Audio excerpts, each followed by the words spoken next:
আমি সবসময় পেয়েছি।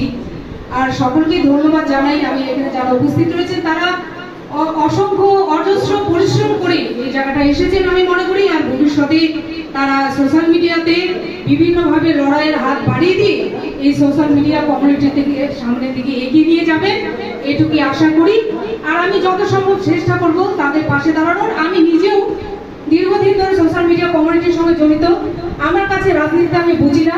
আমি চাই আমাদের মাননীয় মমতা ব্যানার্জির প্রচারটাই হলো সর্বক্ষণ সবার মধ্যেই প্রচারটা পৌঁছে দেওয়া, আর তার সুন্দর কাজকর্ম তাদের মানুষের মধ্যে পরিচয় করে দেওয়া। এর মধ্যে এর মাঝখানে যারা বিরোধীরা রয়েছে তারা যেইভাবে অপপ্রচার চালাচ্ছেন সোশ্যাল মিডিয়ার মাধ্যমে, ফেক নিউজ, সেগুলাকে বহিঃপ্রকাশ করাই আমার উদ্দেশ্য। আমি কোনো রাজনীতির সম্পর্কে জানি না। আমার প্রচারের উদ্দেশ্যই হলো ভালো দিকে নিয়ে যাওয়া, মানুষকে সঠিক পথে দেখানো উদ্দেশ্যই হলো আমার উদ্দেশ্য। ঠিক আছে, এই ছোট্ট একটা বক্তব্য আমি বললাম, আমার ইচ্ছে হলো বলার। ঠিক আছে, এবার আমি একটা